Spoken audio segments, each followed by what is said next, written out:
Bom, a pergunta sobre a qual a gente quer falar essa manhã é o que a gente está esperando. O que a gente está esperando? Quais as expectativas para o nosso Natal esse ano e esse ano novo? Para o Natal, né, todo mundo fala de paz e harmonia, mas também nós esperamos, de certa forma, alegria, harmonia em família, né? A gente espera comer bem, descansar, né?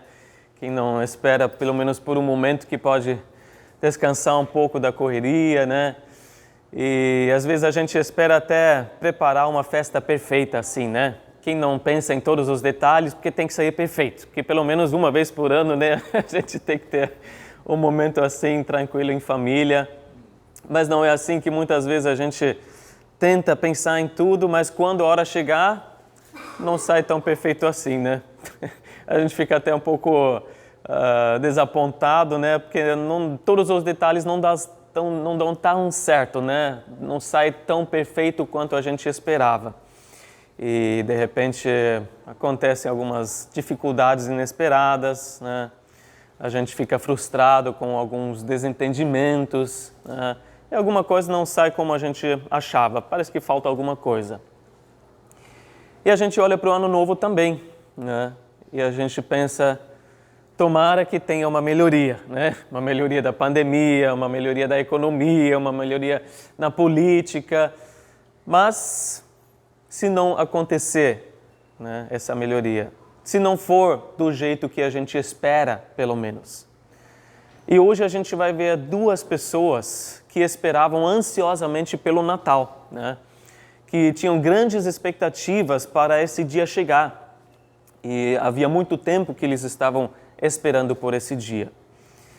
E a gente vai ver essas duas pessoas e como eles lidavam com isso. Então, as nossas perguntas hoje vão ser como a gente aguarda o Natal e também quais as expectativas e como a gente espera por essa data.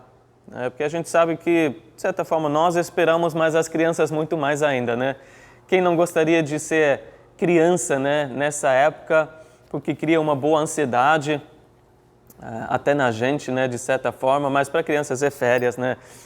Vai ganhar presente, já tem o cheiro de bolacha de Natal, sei lá, de panetone no ar, né? Tem as decorações piscando, brilhando, e a gente tem uma boa expectativa também assim, aguardando. E essas duas pessoas que a gente vai ver também tinham essa ansiedade de ver o Natal chegando. Mas a gente não pode voltar a ser criança, né? E essas coisas que muitas vezes a gente associa com o Natal não tem muito a ver com o Natal, né? Em primeiro lugar, Natal é nascimento, né? Já está na palavra. Natal é nascimento de Jesus. Natal é nascimento do nosso Salvador e a gente aguarda Ele, né? Essa época que a gente vive, do final do ano, os últimos domingos antes do Natal, a gente chama de advento, né? Que é chegada. Então, os cristãos no mundo inteiro têm essa comemoração na frente, esse preparo, né, nesse último mês para a chegada do nosso Salvador. A gente aguarda e a gente prepara os nossos corações para comemorar, né, e para lembrar que Jesus nasceu para nós.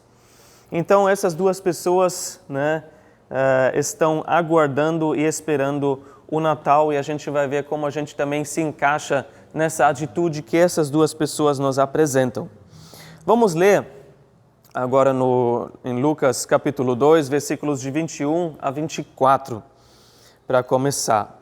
Aqui diz, completando-se os 8 dias para a circuncisão do menino, foi-lhe posto o nome de Jesus, o qual lhe tinha sido dado pelo anjo antes de ele nascer. Completando-se o tempo da purificação deles, de acordo com a lei de Moisés, José e Maria o levaram a Jerusalém para apresentá-lo ao Senhor. Como está escrito na lei do Senhor, todo primogênito do sexo masculino será consagrado ao Senhor, e para oferecer um sacrifício de acordo com o que diz a lei do Senhor, 2 rolinhas ou 2 pombinhos. Quantas vezes a gente não leu aqui a lei do Senhor, né? Cumpriram a lei do Senhor, mas primeiro cumpriram o que o anjo falou para dar o nome de Jesus, né? Esse seria o nome, não o nome que eles queriam, mas que Deus já tinha, né, planejado para esse menino. Jesus quer dizer Jeová é salvação. Yahweh, Deus é a nossa salvação. E esse é o verdadeiro significado, né? Jesus, a sua missão de nos salvar dos nossos pecados, da nossa perdição. E às vezes a gente pensa, Jesus Cristo, né, foi o primeiro nome e sobrenome, né? Mas é muito mais a missão por qual ele veio. E Cristo quer dizer Messias, né? É o ungido, o esperado, tão esperado, né? Desde a queda, né? Lá no Jardim do Éden. E o Cristo é a identidade, quem Jesus é, né? O escolhido antes da fundação do mundo para nos resgatar.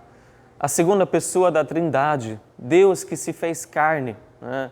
Deus que, apesar de todo o poder que Ele tem, se fez um pequeno bebê para se identificar conosco, para passar também por tudo que a gente passa.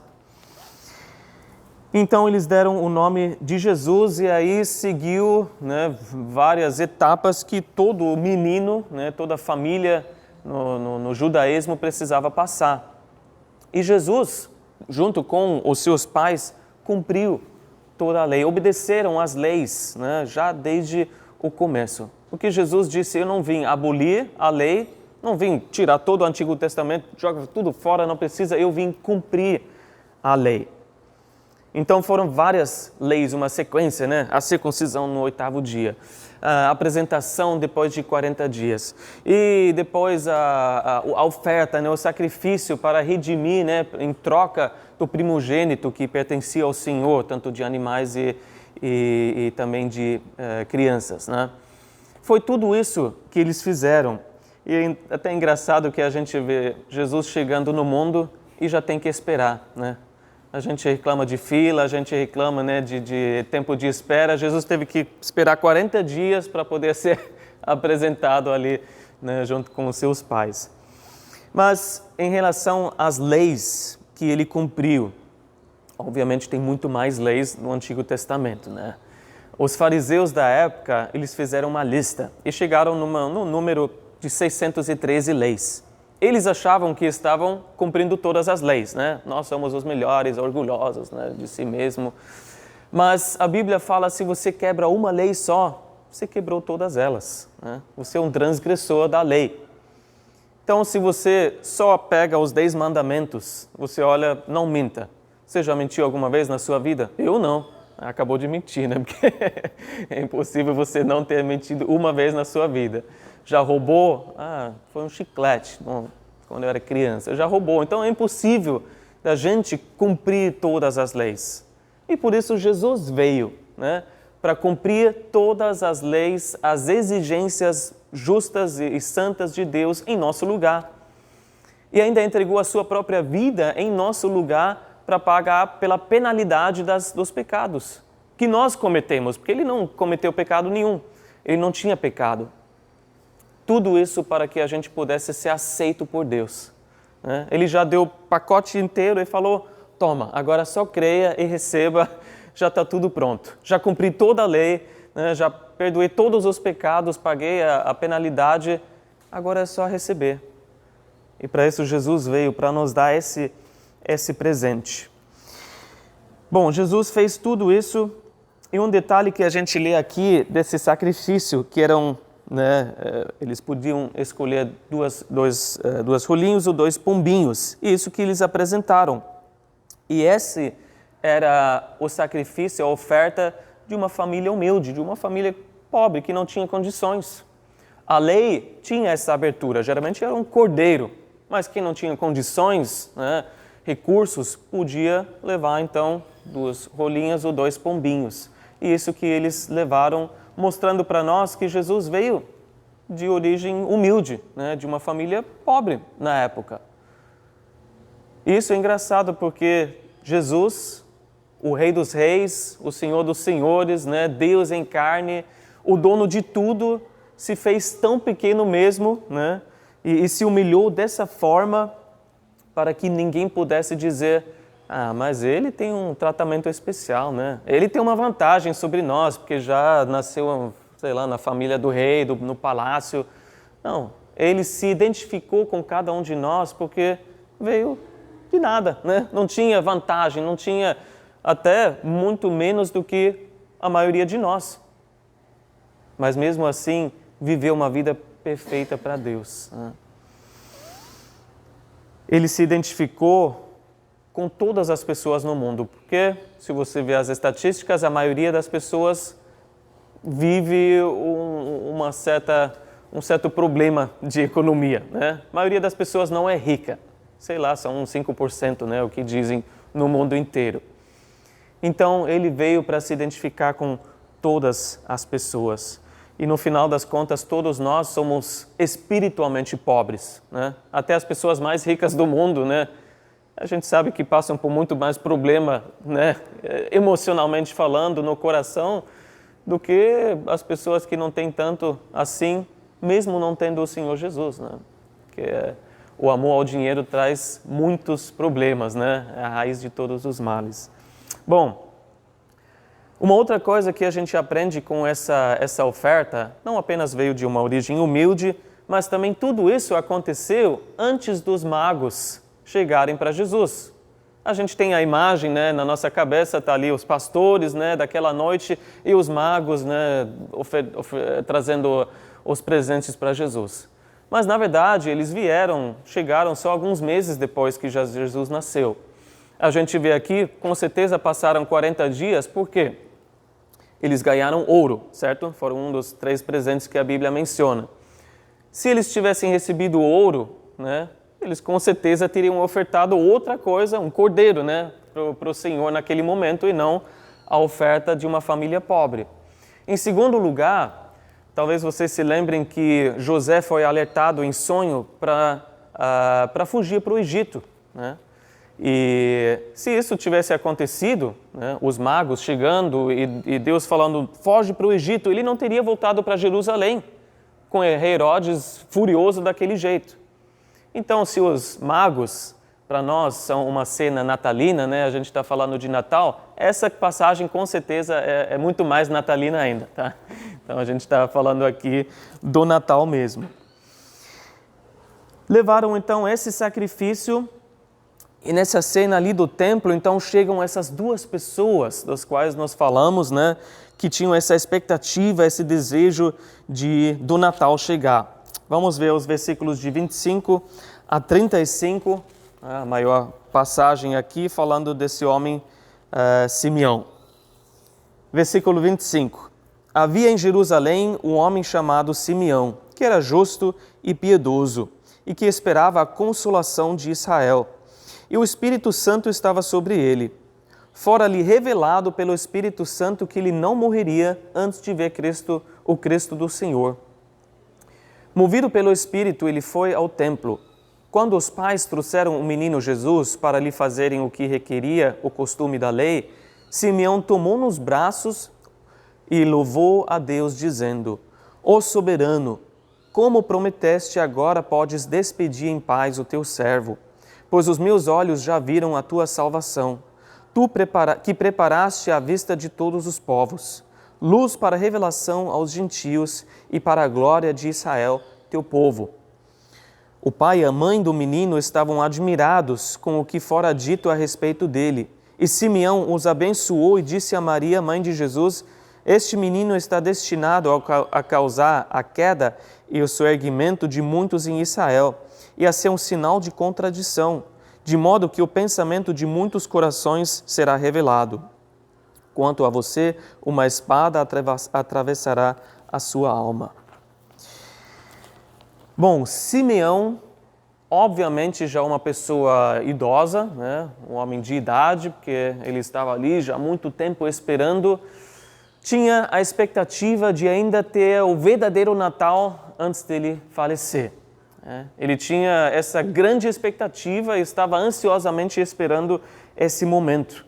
Principalmente porque para ele e para todo Israel e o mundo, como o versículo 25 diz, ele esperava a consolação de Israel.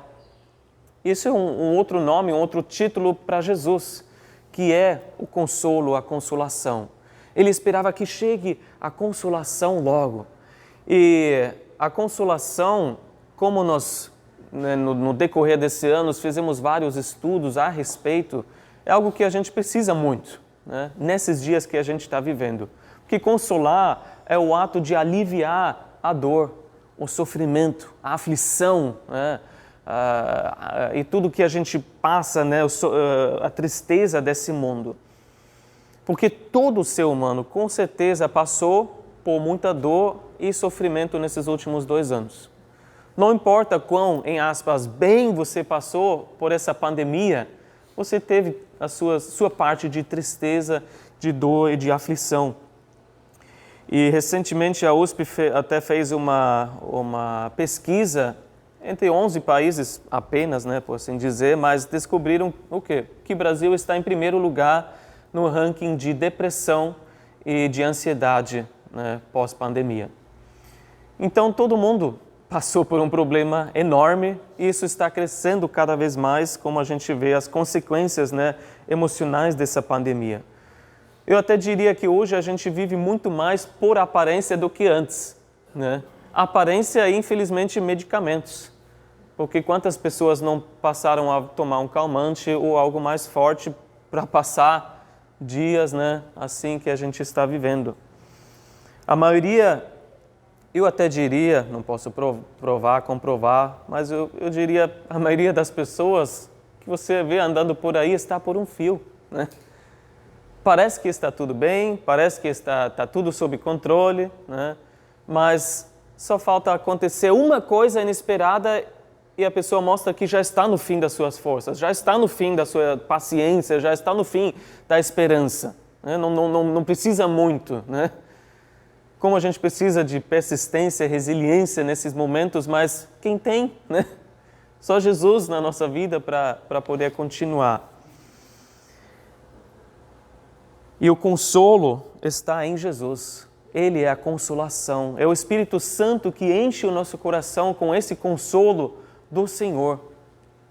E o Senhor com certeza tem consolo para você. E esse está na pessoa de Jesus Cristo. Se a gente abrir o nosso coração, deixar Ele entrar, a gente pode ver que Ele veio para curar os de coração quebrantado.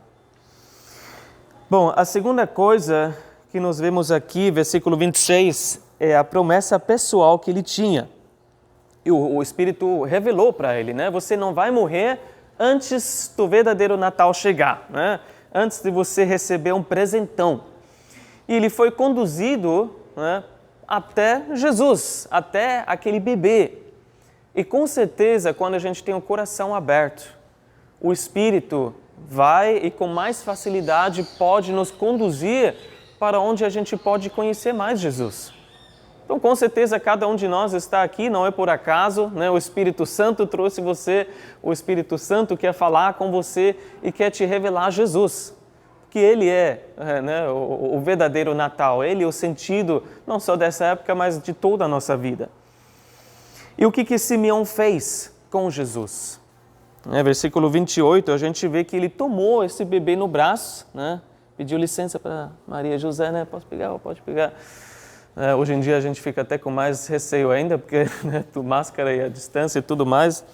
Graças a Deus, na época, Simeão chegou, tomou o menino no braço e louvou a Deus. E no Natal, o mais importante é o que a gente faz com Jesus. Tem muita gente que rejeita, ignora, não quer saber. Prefere homenagear o velho Papai Noel, trocar presente e esse é o Natal. Ainda tem pessoas que até procuram uma igreja, vão para a igreja, né? Até se lembram que é Jesus, né, no Natal, é o verdadeiro sentido, mas Jesus depois não volta com eles para casa, não entra na vida dessas pessoas. É apenas uma coisa religiosa, um ato religioso sem o relacionamento do dia a dia. E ainda tem pessoas como Simeão, né, que olhou para Jesus e abraçou Jesus, e apertou Jesus, né, vem aqui mais perto, mais próximo de mim. E são as pessoas que fazem isso, né, que louvam o Senhor em família, em casa, em seus corações e dizem, esse é o meu amor que eu tenho pelo meu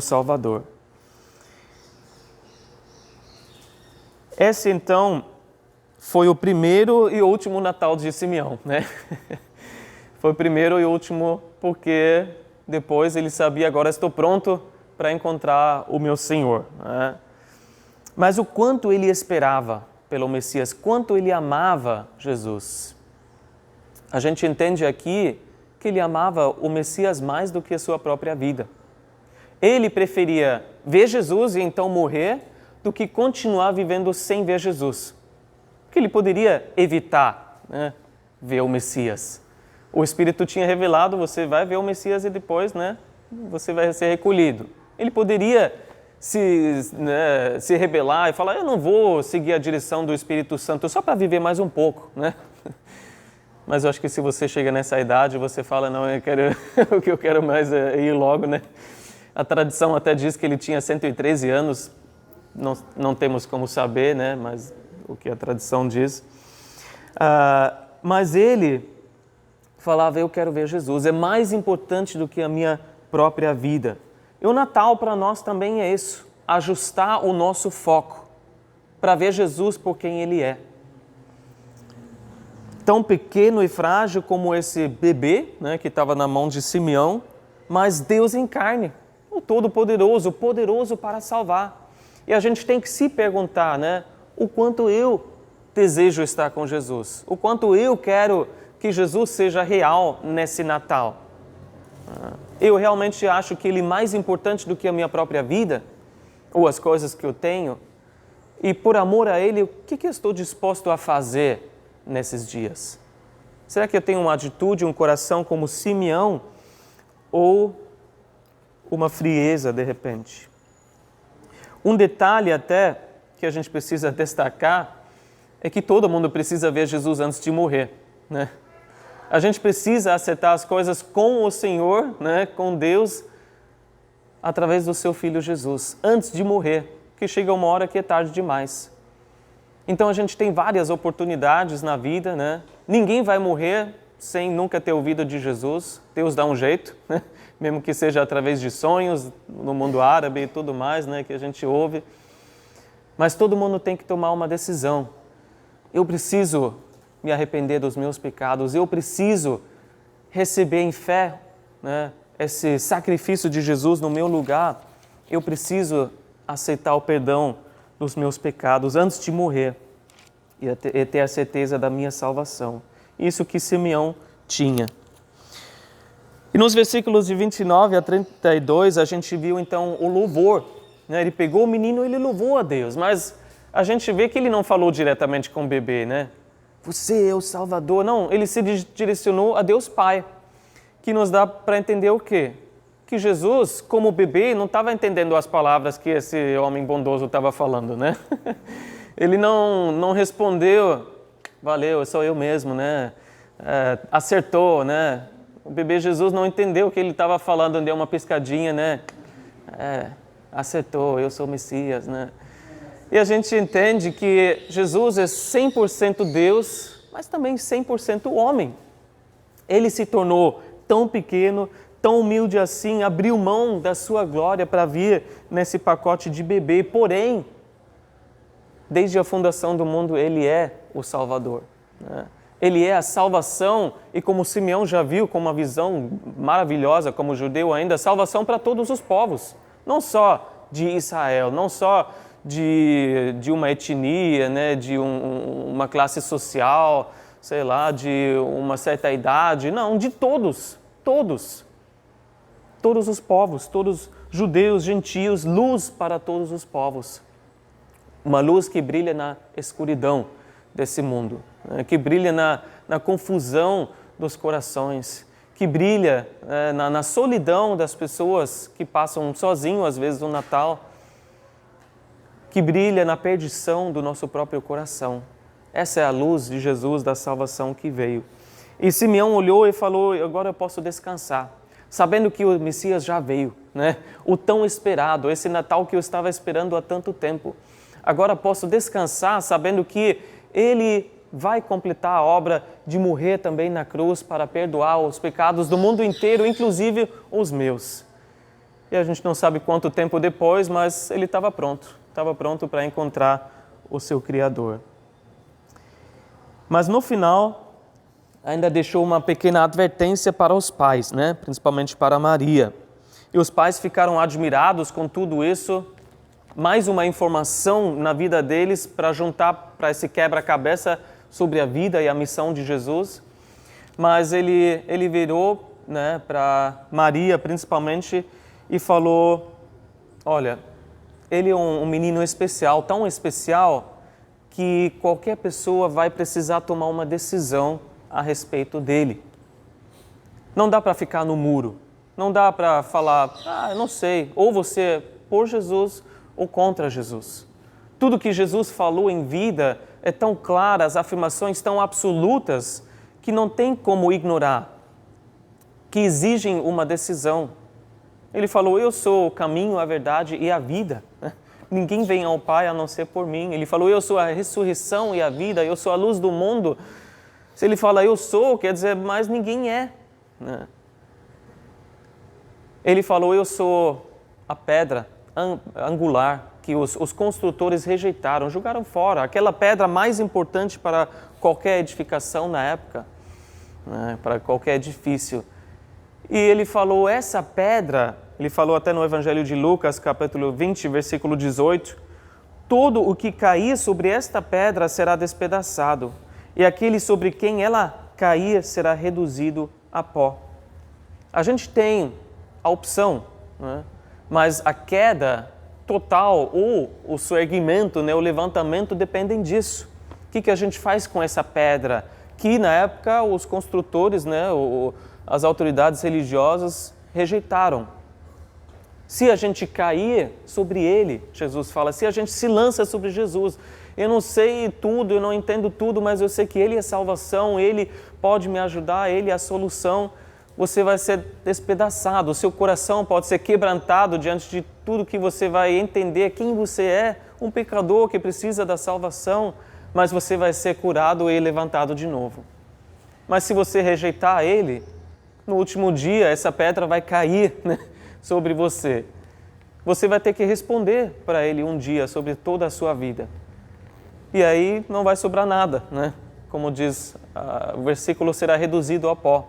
Não sobra nada das suas boas obras, tudo que você fez em vida, se você não optou por seguir Jesus. E tudo isso para que, como diz aqui na advertência, versículo 35, de modo que o pensamento de muitos será revelado. Tudo isso para que o coração seja revelado. Que o mais importante para Jesus é o nosso coração. O maior presente que a gente pode dar para Jesus é o nosso coração. Mas ao mesmo tempo que a gente dá o nosso coração, ele começa a revelar o que está em nosso coração. E aí a gente de repente se depara com certas coisas. Não é tão santo, não é tão puro, não é tão reto assim que a gente, que esse coração está, que a gente está vivendo. E a gente se depara com a realidade que às vezes a gente esquece que não há nenhum justo, nenhum sequer. A gente precisa da salvação de Jesus todos os dias da nossa vida. Não tem nenhum dia que a gente fala, agora estou melhor, agora eu não preciso mais. É todo dia que a gente precisa da salvação em Jesus. Todo dia que a gente tem que entregar o nosso coração, por assim dizer, para Jesus, seguindo Ele, tomar a decisão de seguir Ele a cada dia. E a gente percebe que há sofrimento quando as pessoas rejeitam Jesus em seu coração. Nós tomamos decisões todos os dias, outras pessoas também. E às vezes a gente acaba sofrendo por causa da rejeição de outras pessoas, que não querem saber de Jesus. Isso começa nos governos, nos mais poderosos, isso está nos vizinhos, em todas as pessoas da família ao nosso redor. A gente acaba sofrendo por causa da decisão de outros. Mas que esse não seja um motivo para nós deixar o nosso coração esfriar, para que o nosso coração não endureça por causa da decisão dos outros. Ele quer saber do nosso coração e que o nosso coração seja revelado para Ele e para nós nesse Natal. Vamos terminar e ver a segunda pessoa que também chegou naquela cena ao mesmo momento, versículo 36 a 38. Estava ali a profetisa Ana, filha de Fanuel, da tribo de Aser. era muito idosa, tinha vivido com seu marido 7 anos depois de se casar, e então permanecera viúva até a idade de 84 anos. Nunca deixava o templo, adorava a Deus, jejuando e orando dia e noite. Tendo chegado ali, naquele exato momento, deu graças a Deus e falava a respeito do menino a todos o que esperavam a redenção de Jerusalém. Até aqui.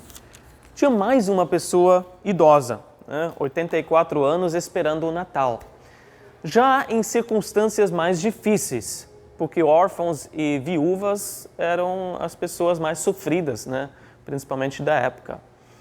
Mas, com tudo que ela estava vivendo, ela tomou a melhor decisão para ela e para todos nós também, que era viver para Jesus todos os dias da sua vida.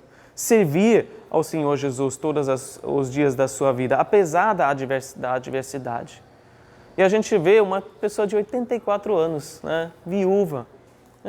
Ela abriu mão de tudo que restou e falou, eu vou ficar no templo, servir e adorar o Senhor. Isso nos mostra que não importa a adversidade, não importa a idade, a gente ainda pode viver os melhores dias da nossa vida. A gente ainda pode viver tudo que Deus nos prometeu, se a gente vive intensamente para Jesus. E um detalhe que a gente lê, que ela era uma mulher de louvor e oração. De oração e adoração. E isso permitiu que ela envelhecesse não com amargura, mas com alegria. Isso ajudou ela a abraçar as pessoas, a interceder pelas pessoas, enquanto ela esperava o Messias, esperou com alegria. E quando ela já estava ali no templo, chegou, na hora certa, ela também viu o Messias. Só que ela não tinha a promessa de Simeão que ela ia ver o Messias antes de morrer. Mas eu acho que ela era esperta. Ela falou, eu vou ficar no templo para o resto da minha vida, uma hora o Messias vai ter que vir aqui, que o menino judeu vai ter que vir para o templo. Então eu vou ficar aqui, onde ele vai ter que aparecer e se der, tudo bem, vou ficar muito feliz, se não, amém, vou estar com o meu Senhor Criador, mas eu vou esperar aqui no templo. E o que ela fez? Ela também louvou ao Senhor, de certa forma, deu graças a Deus, diz, mas ela tomou um passo além, a mais. Ela ainda compartilhou com todos que estavam ali que esse menino era o Messias, esse é o Cristo. E que a gente possa pegar esse Natal e seguir esse exemplo também. Não apenas como Simeão, louvar o Senhor, abraçar o Senhor pela salvação que Ele trouxe para nós, mas também falar com alguém que nele há salvação, que Jesus, o Salvador, já nasceu e a gente pode apontar outras pessoas para Ele. Quais as nossas expectativas para esse Natal? Que possam ser expectativas assim como essas duas pessoas tinham. Que a nossa ansiedade seja para ver Jesus como Ele realmente é. Então esse Natal é um reajuste de foco para nós também. Para a gente voltar a falar, não, Ele é o centro do Natal, Ele tem que ser o centro da nossa vida para que a gente possa viver tudo que Deus tem para nós. Amém? Vamos orar e agradecer. Senhor Deus, obrigado pela Tua palavra e obrigado por nos mostrar, Senhor, o verdadeiro Natal acontecendo, Senhor, principalmente no Evangelho de Lucas, o Teu nascimento como bebê, Senhor, as visitas dos pastores, Senhor, os magos também, mas também essas duas pessoas que se alegraram tanto por Te ver, Senhor, um bebê, mas vendo além, Senhor, da aparência, Deus em carne, Deus Todo-Poderoso, o Messias que veio para tirar o pecado do mundo, o Cordeiro que se entregou em favor de nós. E nós Te agradecemos, Senhor, por esse Natal, apesar dos desafios e dificuldades que cada um de nós possa ter, que a gente pode tomar uma decisão. Uma decisão, Senhor, de entregar as nossas vidas a Ti, de Te seguir, Senhor, de todo o coração e se alegrar com aquilo que já aconteceu, sabendo que coisas maravilhosas ainda vão acontecer por causa do primeiro Natal, por causa do verdadeiro Natal que o Senhor Jesus nasceu e nos trouxe a salvação e para todos os povos. Venha, Senhor, de encontro às nossas dores, tristezas, aflições e seja o consolo da nossa vida, a consolação de santos do Brasil, Senhor, do mundo inteiro, para que a gente veja o Teu poder, Senhor, de restauração nas nossas vidas, nessa sociedade, Senhor. E nós aguardamos ao mesmo tempo, Senhor, pela Tua volta. Obrigado, Senhor, que nós também podemos lembrar e comemorar que o Senhor veio uma vez, mas prometeu vir uma segunda vez para nos buscar. Louvado seja o Teu nome, Senhor. Abençoe o Natal, Senhor, de cada um de nós, a festa, Senhor, mas também o preparo, os momentos que a gente vive em família, os momentos que o Senhor prepara para compartilhar das boas novas e tudo, Senhor, que a gente ainda vai viver nesse final de ano. Entregamos nas Tuas mãos, que seja para a Tua glória, para a Tua honra, em nome de Jesus. Amém.